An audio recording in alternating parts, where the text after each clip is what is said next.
स्वागत आहे आपलं आपल्या नवीन कथेत. काव्या डोळ्यात अश्रू भरलेली एक दुःखी आत्मा, जी आपल्या दूर गेलेल्या आत्या आणि तिच्या कुटुंबाला शोधत आहे.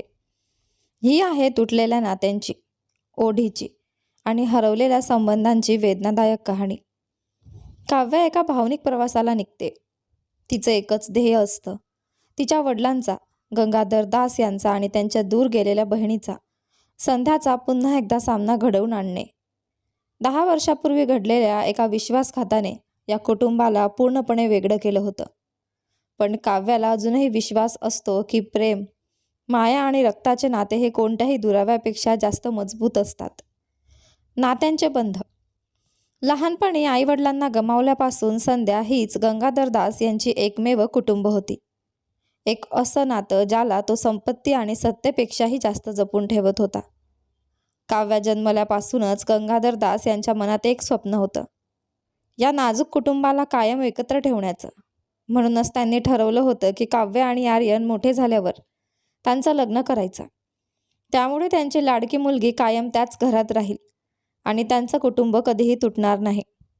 लहानपणापासूनच गंगाधर दास वारंवार काव्याला सांगायचे की आर्यन तिचा भविष्यातील नवरा आहे.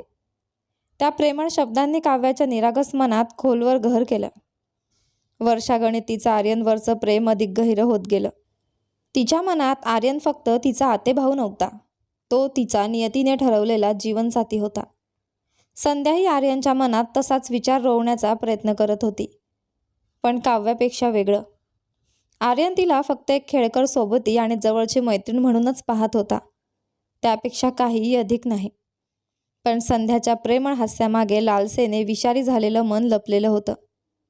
तिच्या डोळ्यांना भावाचं प्रेम किंवा मुलीसारखी भाची दिसत नव्हती. तिला दिसत होते ते फक्त गंगाधर दास यांच्या अमर्याद शेतीचे मळे, भरघोस पीक आणि त्यांच्या हातातून वाहणारी सोन्या चांदीची संपत्ती. तिच्या मनात प्रेम नव्हतं, कृतज्ञताही नव्हती, फक्त संपत्ती आणि सत्तेची न संपणारी भूक होती. तिच्या अंधाऱ्या मनात एकच स्वप्न होतं, या सगळ्या जमिनीचं नियंत्रण आपल्या हातात घेण्याचं, दिवाण बनण्याचं आणि लोकांमध्ये भीती आणि आदर निर्माण करण्याचं. दुपारचा मावळता सूर्य हवेलीच्या अंगणात सोनसळी प्रकाश पसरवत होता. ताज्या पाण्याने भिजवलेल्या जाईच्या फुलांचा सुगंध हवेत दरवळत होता. 10 वर्षांची काव्या थंड दगडी फरशीवर पाय घालून बसली होती. तिच्या छोट्या हातांनी ती जाईच्या फुलांच्या माळा गुंफण्याचा प्रयत्न करत होती. गंगाधर दास तिच्याकडे प्रेमाने पाहत होते. त्यांच्या चेहऱ्यावर हलकंसं स्मित होतं. ते तिच्या जवळ बसले आणि तिच्या कपाळावर पडलेली एक कुरड्या केसांची बट हलकेच कानामागे सारली. काव्या. त्यांचा आवाज संध्याकाळच्या गार वाऱ्यासारखा मऊ होता. आपल्यासाठी आर्यन किती खास आहे हे तुला माहीत आहे का?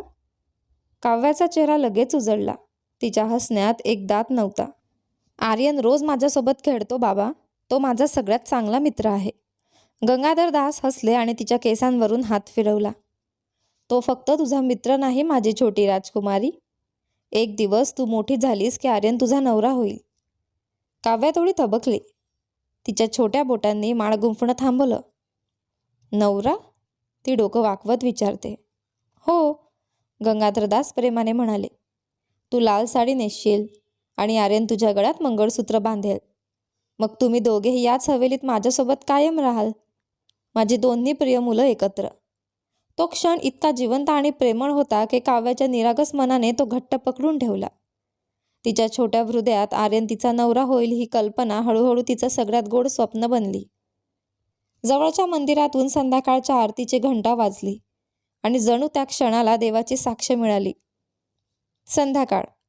मान्सूनचा पाऊस हवेलीच्या कौलांवर जोरात कोसळत होता. त्या आवाजात गावातील मुलांच्या पावसात खेळण्याच्या हसण्याचा आवाज मिसळत होता. हवेलीच्या मोठ्या व्हरांड्यात आर्यन आणि काव्या चटईवर बसून शंखांच्या खेळात मग्न होते. आर्यनचा बेफिकीर हशा हवेत घुमत होता. त्याने एक शंख पुढे सरकवला आणि पुन्हा जिंकला. पाहिलंस का काव्या, मी नेहमीच जिंकतो, तो अभिमानाने म्हणाला. काव्या त्याच्याकडे पाहत होती. बहिणीच्या नजरेने नाही, तर एका मुलीच्या नजरेने, जी आपलं संपूर्ण भविष्य एका व्यक्तीत पाहत होती. त्याचं हसू, त्याचे हात, मानेमागे वळण घेणारे केस, तिला सगळं काही स्वतःचं वाटत होतं. बाहेरून थंड वारा आला आणि ओल्या मातीचा सुगंध पसरला. केळीच्या पानांची सळसळ तिच्या मनातल्या हलक्या धडधडीसारखी वाटत होती. तिने नजर वर केली. तिचे गाल पिकलेल्या डाळिंबासारखे लाल झाले होते. तिच्या मनात ती शंखांचा खेळ खेळणारा मुलगा नव्हता, तर तिचा भविष्यातला नवरा होता. तो मुलगा जो एक दिवस तिच्या गळ्यात पवित्र मंगळसूत्र बांधेल आणि तिच्या कपाळात सिंदूर भरेल. आर्यनने तिच्या खांद्यावर हलकासा धक्का दिला. काय विचार करतेस काव्या? कुठल्या स्वप्नात हरवली आहेस? काव्या लाजत हसली. तिच्या मनातलं सत्य तिने लपवलं. काही नाही आर्यन, ती हळू आवाजात म्हणाली. बाहेर पावसाचं पाणी व्हरांड्याच्या पायऱ्यांवरून छोट्या प्रवाहासारखं वाहत होतं आणि आत काव्याच्या हृदयात तिचं प्रेम शांतपणे वाहत होतं. अदृश्य पण न तुटणाऱ्या धाग्यांनी तिला आर्यनशी जोडत. दरम्यान गंगाधर दास आपल्या बहिणीवर आंधळा विश्वास ठेवत होते. भावाच्या प्रेमामुळे ते तिच्यावर पूर्णपणे विश्वास ठेवत. त्यांनी आपल्या विशाल शेतजमिनींची हिशेबाची जबाबदारीही तिच्याकडे सोपवली होती. हवेलीच्या मंद प्रकाश असलेल्या कार्यालयात, जिथे जड सागवानी कपाटांवर जुन्या हिशेबाच्या वह्या ठेवल्या होत्या, तिथे संध्या अत्यंत सहजपणे आकडे बदलत आणि त्यात फेरफार करत होती. हिशेबाच्या वहीवरची शाई खोटं बोलत होती. त्या आकड्यांमध्ये संध्या हळूहळू स्वतःसाठी बाजूला काढत असलेले पैसे लपलेले होते. गावातील शेतकऱ्यांना मजुरी देण्याची जबाबदारीही गंगाधर दास यांनी संध्यावरच सोपवली होती. पण ती थंड हसत त्यांना त्यांच्या हक्कापेक्षा खूप कमी पैसे देत असे आणि उरलेले स्वतःजवळ ठेवत असे. जेव्हा शेतकरी तक्रार करत तेव्हा ती सगळा दोष भावावर टाकत म्हणायची, इतके पैसे माझा भाऊ देतो, काही तक्रार असेल तर त्यालाच जाऊन सांगा. ही क्रूरता अचानक घडलेली नव्हती. ती तिच्या नीट आखलेल्या योजनेचा भाग होती. तिच्या मनात एकच योजना होती. एक दिवस शेतकरी गंगाधर दास यांच्या विरोधात उठाव करतील, त्यांना गावाच्या चौकात ओढून आणतील आणि सरकारने ठरवलेल्या मजुरीपेक्षा कमी पैसे दिल्याच्या आरोपाखाली त्यांना अटक होईल. त्या गोंधळात ती पुढे येईल, एक निरपराध बहीण म्हणून, आणि मग त्यांच्या सगळ्या जमिनी, संपत्ती आणि सत्ता आपल्या ताब्यात घेईल. त्या सगळ्या जमिनींची निर्विवाद राणी बनण्याचं स्वप्न ती पाहत होती. एक रात्र पितळेच्या दिव्याची लुकलुकणारी ज्योत खोलीत लांब सावल्या निर्माण करत होती. भिंती जणू जिवंत असल्यासारख्या दिसत होत्या. जणू त्यासुद्धा या शांततेत काही गुपित कुजबुजत होत्या. मोठं लाकडी कपाट अर्धवट उघडं होतं. त्याच्या शेल्फवर कागदांचे गठ्ठे, जुन्या हिशोबाच्या वह्या आणि लाल दोऱ्यांनी बांधलेल्या कापडी पिशव्या ठेवलेल्या होत्या. त्या पिशव्यांमध्ये ते पैसे होते जे गंगाधर दास यांनी गरीब गावकऱ्यांसाठी वेगळे ठेवले होते. संध्या फिकट कापसाची साडी नेसून त्या कपाटासमोर उभी होती. तिच्या हातातील बांगड्या हलकेच आवाज करत होत्या. तिच्या बोटांना अपराधाची जाणीव नव्हती, उलट उत्साहाने ती थरथरत होती. ती लाल दोऱ्यांच्या गाठी सोडू लागली. त्या गाठी सुटताना होणारा हलकासा आवाजच त्या अंधुक खोलीत घुमत होता. एकामागून एक पिशवी ती बाहेर काढू लागली. त्यातून ताज्या नोटांचे छोटे गठ्ठे दिसू लागले. तिच्या डोळ्यात लालसेची चमक दिव्याच्या प्रकाशापेक्षाही अधिक तेजस्वी होती. गंगाधर भाऊ माझ्यावर आंधळा विश्वास ठेवतात, ती हळूच पुटपुटली. तिच्या ओठांवर वाकडं हसू उमटलं. इतकी वर्ष ते इतर जमीनदारांकडून देणग्या गोळा करत आहेत, भूमिहीन शेतकऱ्यांसाठी निवारा उभारण्यासाठी. किती उदात्त विचार आणि किती मूर्खपणा. ती पैसे आपल्या साडीच्या पदरात भरू लागली आणि कमरेला घट्ट गाठ मारली. जुन्या कागदांचा वास, ओलसर लाकडाचा वास आणि पैशांचा गंध एकत्र मिसळून एक विचित्र सुगंध तयार झाला होता. विश्वासघाताचा सुगंध. तिचं मन पुढची चाल आखत धावत होतं. जेव्हा गावकऱ्यांना कळेल की देणग्या गायब झाल्या आहेत, तेव्हा ते कधीच त्यांच्यावर विश्वास ठेवणार नाहीत. ते त्यांचं नाव विषासारखं थुंकतील. मग दोष कोणाला देतील? गंगाधर दास, तो जमीनदार ज्याने त्यांना आशा दिली पण काहीच दिलं नाही. तिच्या ओठांतून एक क्रूर हसू बाहेर पडलं, जे भिंतींवर आपटून परत घुमलं. पण जेव्हा तो पडेल तेव्हा गावकऱ्यांना सांत्वन द्यायला आणि सगळं नियंत्रण घ्यायला कोण पुढे येईल? ती नाटकेपणे हात छातीवर ठेवत म्हणाली, बेचारी, असहाय्य विधवा, संध्या, त्याची एकमेव बहीण. बाहेर वारा वाढला आणि लाकडी खिडकी हलकीशी किरकिरत उघडली. दूरवर मंदिराच्या घंटांचा आवाज येत होता. जवळच्या झोपडीत नवजात बाळाच्या रडण्याचा मंद आवाज ऐकू येत होता. गाव शांत झोपलेलं होतं. गंगाधर दास यांच्या घरात तयार होत असलेल्या वादळाची कुणालाही कल्पना नव्हती. संध्या कपाटापासून दूर वळली. कमरेला बांधलेल्या चोरलेल्या पैशांचं वजन तिला जाणवत होतं, पण तिच्या मनातल्या अंधाराच्या तुलनेत ते खूप हलकं होतं. भिंतींवर टांगलेल्या भावाच्या चित्राकडे तिने शेवटची नजर टाकली आणि उपहासाने हसली. प्रिय भाऊ, तुझं प्रेमच तुझी सगळ्यात मोठी कमजोरी आहे आणि माझी लालसा माझी सगळ्यात मोठी ताकद. दिव्याची ज्योत शेवटची वेळ लुकलुकली आणि अचानक विझली. खोली पूर्ण अंधारात बुडाली. जसा अंधार संध्याच्या आत्म्यात भरला होता. पण नियतीची स्वतःची योजना असते. एक दिवस गंगाधर दास यांना सगळं सत्य कळतं. प्रत्येक बनावट नोंद, प्रत्येक चोरलेलं नाणं आणि प्रत्येक खोटं त्यांच्या कानावर येतं. कृष्णापूरमध्ये एक उजळ सकाळ होती. पण गंगाधर दास यांच्या हवेलीत एक विचित्र शांतता पसरली होती. अंगणात ताजा लावलेला शेणाचा वास हवेत दरवळत होता. स्वयंपाकघरातून उकळणाऱ्या भाताचा सुगंध येत होता. पण त्या दिवसाची शांतता आता तुटणार होती. व्हरांड्यात गंगाधर दास त्यांच्या लाकडी खुर्चीवर बसून जुन्या देणगीच्या नोंदी तपासत होते. त्यांच्या समोर एक शेतकरी उभा होता. त्याचे फुटलेले, कष्टाने कठीण झालेले हात आदराने जोडलेले होते. त्याच्या डोळ्यांत संकोच होता, पण आवाजात तातडी स्पष्ट होती. साहेब, बोलल्याबद्दल माफ करा, पण गावात कुजबूज सुरू झाली आहे. लोक म्हणत आहेत की तुम्ही त्यांना दिवसभर खूप काम करून घेता, पण मजुरी खूपच कमी देता. लोक म्हणत आहेत की तुम्ही गरिबांसाठी जे पैसे देण्याचं वचन दिलं होतं, विधवांसाठी निवारा बांधण्यासाठी आणि अनाथ मुलांच्या अन्नासाठी, त्यापैकी एक पैसाही त्यांच्यापर्यंत पोहोचला नाही. गंगाधर दास यांच्या कपाळावर आठ्या पडल्या. ते गोंधळून पुढे झुकले. काय म्हणतोस रामय्या? मी संध्याला सांगितलं होतं की प्रत्येक शेतकऱ्याला या गावातील इतर जमीनदारांच्या शेतात मिळणाऱ्या मजुरीपेक्षा 3 पट पैसे द्यायचे. विधवा आणि अनाथांसाठी घरं बांधण्यासाठी जी देणगी गोळा केली होती, ते सगळे पैसेही मी तिच्याकडेच दिले होते.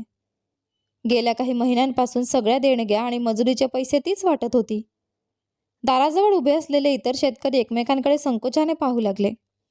त्यांच्या चेहऱ्यावर शांत आरोप दिसत होते. आम्हालाही तसंच वाटत होतं साहेब, पण त्यांना एक पैसाही मिळाला नाही. मी अनेक वर्ष तुमच्या जवळ काम करत आहे. तुमची उदारता मला चांगली माहिती आहे. तुम्ही कधीच कुणाचा गैरफायदा घेणार नाही याची मला खात्री आहे. म्हणूनच मला शंका आहे. संध्याबाईंनी कदाचित ते पैसे स्वतःजवळ ठेवले असतील. हे शब्द गंगाधर दास यांच्या मनावर जणू वीज कोसळल्यासारखे आदळले.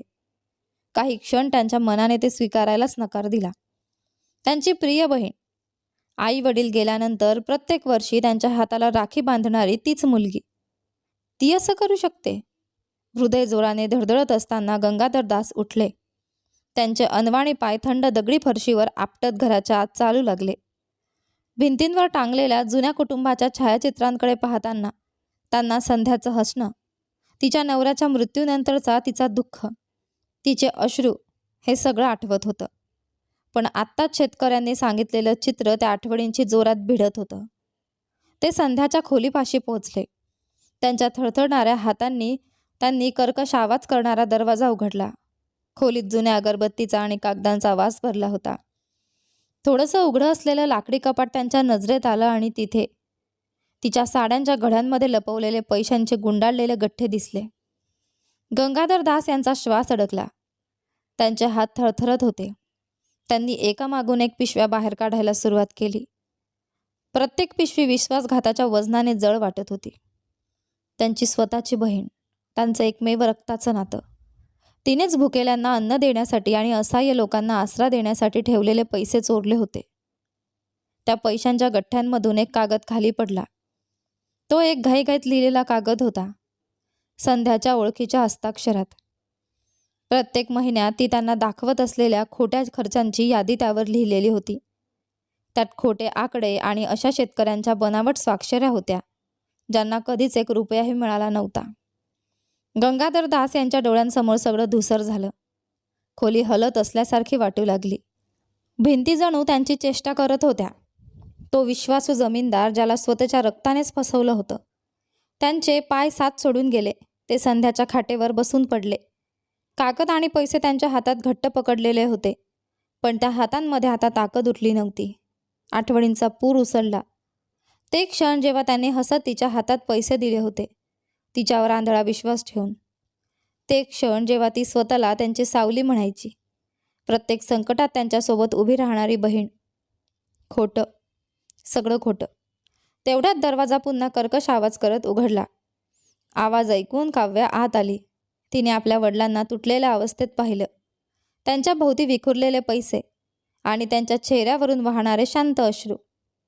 बाबा, काय झालं? तिचा मऊ आवाज थरथरत होता. गंगाधर दास काही बोलू शकत नव्हते.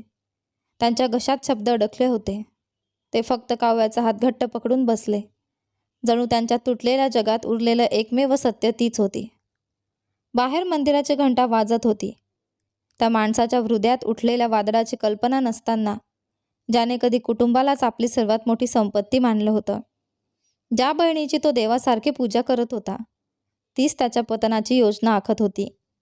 हे सत्य समजताच गंगाधर दास संताप आणि वेदनेने थरथर कापू लागले. हवेलीच्या मध्य अंगणात उभे राहून, जिथे अजूनही त्यांच्या वडिलांच्या आवाजाचे प्रतिध्वनी ऐकू येत असल्यासारखे वाटत होते, ते संतापाने गरजले. त्यांच्या आवाजाने जणू त्या घराच्या भिंतीही आदरून गेल्या. ज्या बहिणीचं त्यांनी आयुष्यभर रक्षण केलं, तीच त्यांच्याशी विश्वासघात करेल, हे त्यांनी कधीच स्वप्नातही विचार केला नव्हता. आणि कशासाठी? पैशासाठी? जमिनीसाठी? रिकाम्या सत्तेसाठी? त्यांनी तिला प्रेम दिलं होतं, असं प्रेम जे कोणत्याही खजिन्यापेक्षा मौल्यवान होतं. पण बदल्यात तिने त्यांना फसवणूक दिली. जर तू मागितलं असतंस तर मी तुला सगळं आनंदाने दिलं असतं. ते वेदनेने तुटलेल्या आवाजात पुटपुटले. मला कधीच संपत्तीची लालसा नव्हती. मला फक्त माझं कुटुंब एकत्र राहावं असं वाटत होतं. मनाला पोखरणारा या विषाचा सामना न करता आल्याने गंगाधर दास यांनी संध्याला त्याच अंगणात बोलावलं, जिथे ते दोघे लहानपणी खेळायचे. त्यांच्या डोळ्यांत आता रागाची ज्वाला पेटली होती. त्या क्षणी त्यांच्या मनातलं सगळं प्रेम संपलं होतं. फक्त कठोर निर्णय उरला होता. आत्ताच माझं घर सोडून जा, त्यांनी कठोर आवाजात आदेश दिला. तुझ्या मुलाला घे आणि पुन्हा कधीही या घरात पाऊल ठेवू नकोस. संध्या थरथरत त्यांच्या पायांशी कोसळली. तिचे अश्रू दगडी फरशीवर पडत होते. मला माफ करा भाऊ, माझ्याकडून चूक झाली.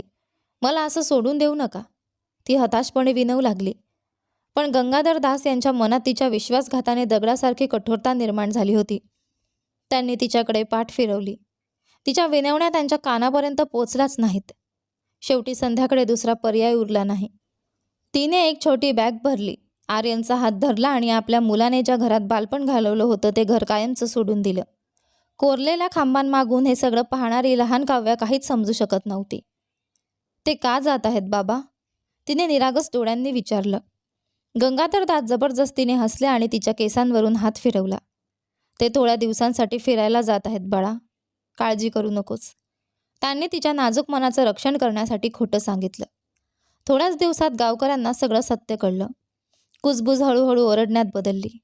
संध्या आपल्या गावातच खलनायिका बनली. गावाच्या चौकात उभे असलेले शेतकरी, वर्षानुवर्षांच्या कष्टाने थकलेले चेहरे तिचं नाव घेऊन तिला शाप देऊ लागले. अपमान सहन न झाल्याने संध्या आर्यनला घेऊन कृष्णापूर सोडून गेली आणि चेन्नईला निघाली. एक असं शहर जे तिच्यासाठी पूर्णपणे अनोळखी आणि उदासीन होतं. जिथे एका धुराने भरलेल्या छोट्या रस्त्याकडच्या हॉटेलमध्ये ती काम करू लागली, भांडी घासत, फरशी पुसत, फक्त आपल्या मुलाला 2 वेळेचं अन्न देण्यासाठी. वर्ष वाऱ्यावर उडणाऱ्या कोरड्या पानांसारखी निघून गेली. काव्या आता 25 वर्षांची सुंदर, सोज्वळ तरुणी बनली होती. हवेलीचे एकेकाळचे गजबजणारे कॉरिडॉर आता शांततेने भरले होते. संध्याच्या विश्वासघाताने निर्माण झालेली पोकळी अजूनही गंगाधर दास यांच्या मनात जिवंत होती. काव्या मोठी होत गेली तशी तिला सगळ्या घटनेचं सत्य समजू लागलं. पण आर्यनबद्दलचं तिचं प्रेम कधीच कमी झालं नाही. तो तिच्यासाठी फक्त बालपणीचा मित्र नव्हता, तो तिच्या हृदयाची एकमेव इच्छा होता. खिडकीजवळ बसून मान्सूनच्या पावसात भिजणाऱ्या जमिनीकडे पाहताना काव्या हळू आवाजात स्वतःचीच म्हणाली, मी आर्यनशिवाय जगू शकत नाही. तो या घरापासून दूर असला तरी माझ्या हृदयातून कधीच गेला नाही. मी लग्न करेन तर फक्त त्याच्याशी. पण बाबांचा संध्या आत्याबद्दलचा राग अजूनही जिवंत आहे. मी त्यांना कसं पटवणार? तिच्या मनात आशा आणि भीती दोन्ही होत्या. मला हे कुटुंब पुन्हा एकत्र आणायचं आहे. संध्या आत्याकडून चुका झाल्या असतील, पण ती अजूनही आपलं कुटुंब आहे.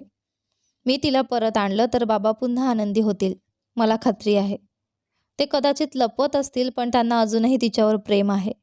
जर ते पुन्हा मिळाले तर आपण सगळे एकत्र राहू आणि मी आर्यनची सगळ्यांच्या आशीर्वादाने लग्न करू शकेन. हा निर्धार करून काव्या चेन्नई एक्सप्रेसमध्ये बसली. रेल्वेच्या चाकांचा ठेका तिच्या धडधडणाऱ्या हृदयाशी जुळत होता. हातात एक सुटकेस आणि डोळ्यात आशा घेऊन ती एका प्रवासाला निघाली. फक्त आपल्या आत्याला परत आणण्यासाठी नव्हे, तर लालसा, वेदना आणि काळामुळे तुटलेल्या कुटुंबाला पुन्हा जोडण्यासाठी. काव्या खिडकीजवळ बसली होती. चेन्नई एक्सप्रेस वेगाने पुढे धावत होती आणि तिचे डोळे उत्सुकतेने खिडकीबाहेर धावत जाणारी शेते, गावे आणि दूरवरचे डोंगर पाहत होते. तिचं हृदय अनावर उत्साहाने धडधडत होतं. तिच्या चेहऱ्यावर बालसुलभ आनंद झळकत होता, ज्यामुळे तिच्या आजूबाजूला बसलेल्या प्रवाशांनाही उबदारपणा जाणवत होता. 10 वर्षांनंतर ती शेवटी आर्यनला भेटणार होती. तोच आर्यन जो इतकी वर्ष तिच्या विचारांत, तिच्या प्रार्थनांमध्ये आणि तिच्या स्वप्नांमध्ये वसला होता. तिच्या नाजूक बोटांनी नकळत तिच्या दुपट्ट्याचा कोपरा पकडून वळवत होती. तिच्या मनातल्या भावना आता आवरता येत नव्हत्या.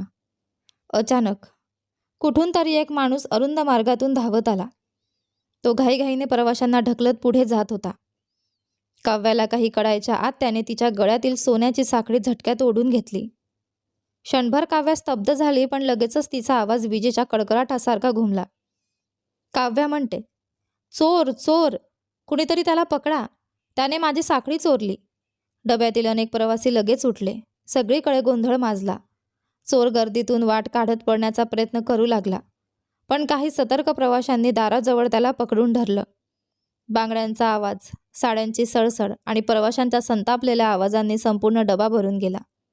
एक मध्यमवयीन प्रवासी डोक्यावर पगडी घातलेला काव्याची साखळी परत मिळवून तिला हसत देऊ लागला. प्रवासी म्हटला, बेटा, पुढच्या स्टेशनवर पोलिसांकडे तक्रार कर. अशा लोकांना शिक्षा झालीच पाहिजे. 2 तरुणांनी चोराचे हात खडबडीत दोरीने बांधून टाकले, जेणेकरून तो पडू शकणार नव्हता. तो चोर क्रूस शरीराचा, खोल गेलेले गाल आणि थरथरणारे ओठ असलेला, अचानक काव्याच्या पायांवर कोसळला. त्याचा आवाज निराशेने भरलेला होता.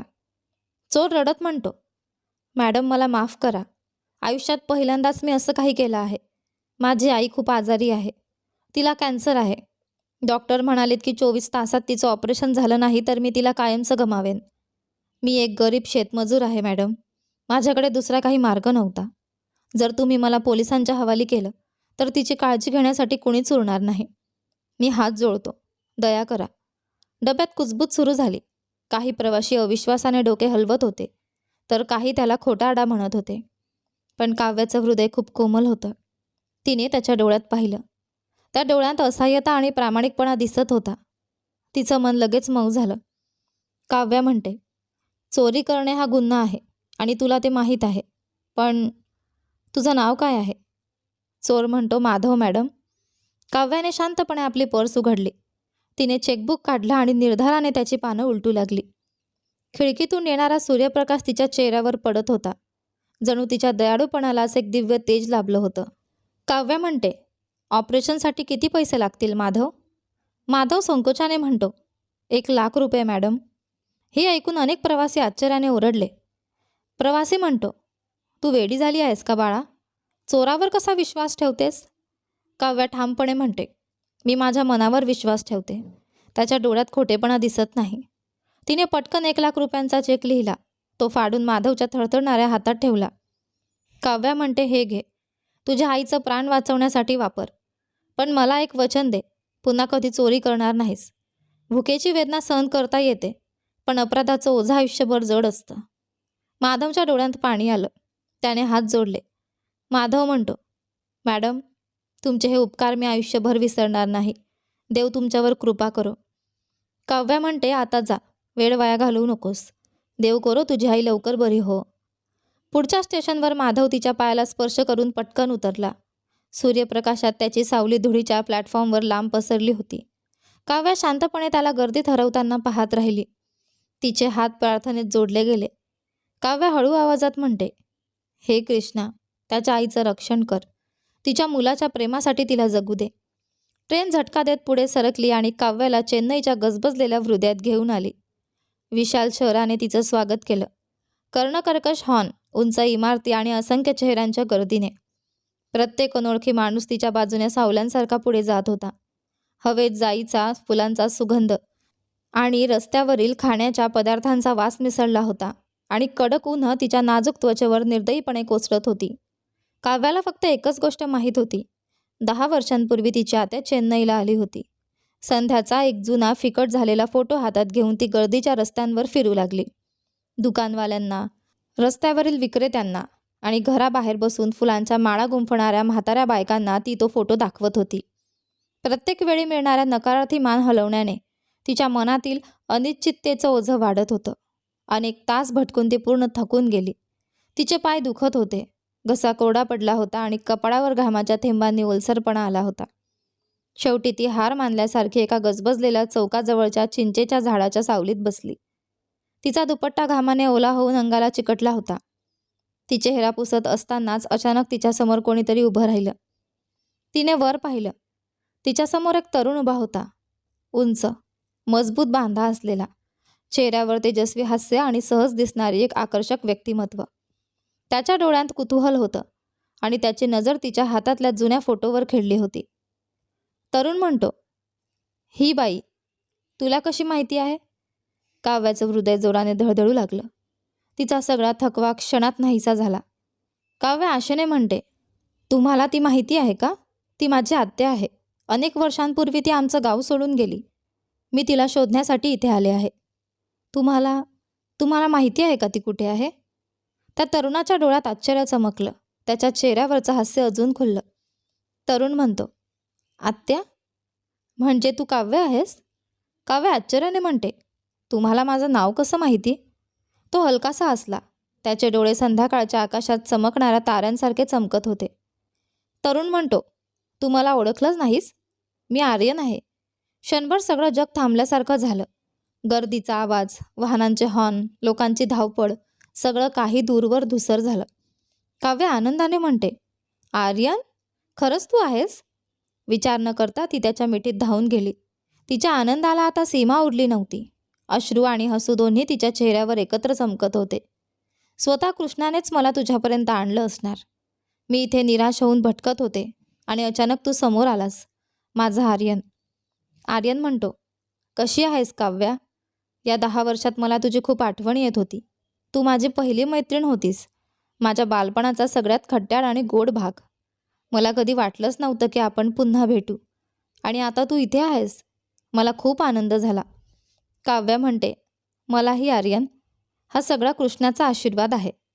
आत्या कशा आहेत? त्या ठीक आहेत ना? आर्यन म्हणतो, आई ठीक आहे काव्या. पण गंगाधर दास मामा कसे आहेत? अजूनही त्यांना आमच्यावर राग आहे का? मला वाटतं ते अजूनही आमचा तिरस्कार करत असतील. शेवटी चूक माझ्या आईचीच होती ना. मामांनी तिला खूप प्रेम दिलं, अमर्याद आदर दिला. तरीही तिने त्यांची फसवणूक केली, फक्त संपत्तीसाठी. ज्या भावाने तिला स्वतःच्या मुलीसारखं जपलं, त्याच्याशी असा विश्वासघात तो कसा सहन करणार? काव्या म्हणते, बाबा देखील ठीक आहेत आर्यन. पण आपली कुटुंब वेगळी झाल्यापासून ते खूप एकटे झाले आहेत. तुला माहिती आहे ना, बाबांना त्यांच्या बहिणीवर किती प्रेम होतं. ते तिला मला जितकं महत्त्व देतात तितकंच महत्त्व देत होते. त्यांना राग आला होता, पण तो द्वेषातून नव्हता, तो खोल वेदनेतून होता. त्यांच्या रागामुळे त्यांनी तिला घर सोडायला सांगितलं. पण त्यांच्या मनाने कधीच तिला विसरलं नाही. आजही ते तिची आठवण काढून शांतपणे रडतात. त्यांचं एकच स्वप्न आहे, आपण सगळे पुन्हा एकत्र राहावं. त्यांची बहीण, तू आणि मी एकाच छताखाली, जुन्या दिवसांसारखं हसत खेळत. पण तिने जे केलं त्याने त्यांना पूर्णपणे तोडून टाकलं. यानंतर काय होते ते पहा आपल्या कथेच्या पुढच्या भागामध्ये. काव्य आणि आर्यनचं लग्न होईल का? आणि झालं तर आर्यन तिच्याशी कसा वागेल हे पहा आपल्या या कथेच्या पुढच्या भागांमध्ये. पण तोपर्यंत आजचा हा भाग कसा वाटला मला कमेंट करून नक्की सांगा. व्हिडिओला लाईक करा, शेअर करा, चॅनलवर नवीन असाल तर सबस्क्राईब करा आणि हो, नोटिफिकेशन बेल नक्की दाबा जेणेकरून येणाऱ्या पुढील व्हिडिओची अपडेट तुम्हाला सर्वात आधी मिळेल. धन्यवाद.